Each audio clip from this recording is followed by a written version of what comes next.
Kontrak-kontrak tadi yang kita jelaskan tadi itu dari aspek bagaimana developer dengan konsumen yang membeli unit properti yang ada dilakukan oleh developer tadi. Tapi sering juga terjadi bagaimana persoalan-persoalan antara developer dengan pemilik tanah sebelumnya. Yang sering terjadi itu kan sebenarnya tanah tadi itu sudah dilakukannya transaksi. Baik transaksi dia sudah cash lunas atau cash masih kredit. Nah, untuk itu sebenarnya dapat dilakukan upaya-upaya karena memang syarat hukumnya itu adalah developer harus menjual lahannya atau tanahnya yang sudah benar-benar kepemilikannya. Maka sebenarnya itu bisa saja dilakukan dengan cara misalkan kita harus memastikan kepada pemilik tanah sebelumnya kita melakukan jual beli terhadapnya sehingga berpindah dulu walaupun memang prosesnya kita harus tetap membayar kepada pemilik tanah sebelumnya. Tapi yang harus dipastikan itu adalah tanah itu harus milik kita. Baik dia dengan cara proses misalkan PPJB, AJB, atau sekaligus balik nama.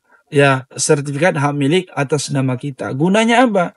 Gunanya agar secara legal formil kita tidak dapat digugat secara perdata dan laporan di pihak kepolisian.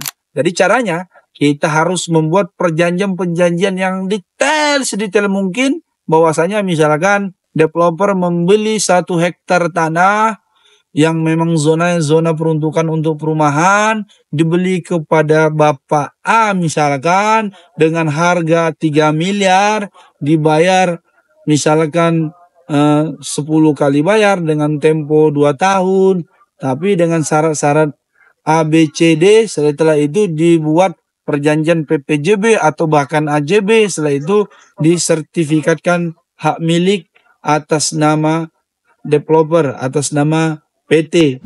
Nah, mudah-mudahan ini juga menjaga keamanan dari aspek legalitas agar jangan sampai pemilik tanah pertama tadi itu merasa terzolimi sehingga timbul persoalan-persoalan hukum, dan juga jangan sampai yang namanya developer itu ketika sudah ada pembelian karena belum kejelasan kepemilikannya tiba-tiba diambil alih lagi oleh pemilik tanah sebelumnya karena masih atas nama pemilik tanah sebelumnya. Ini kan menjadi persoalan yang sering terjadi. Sehingga apa?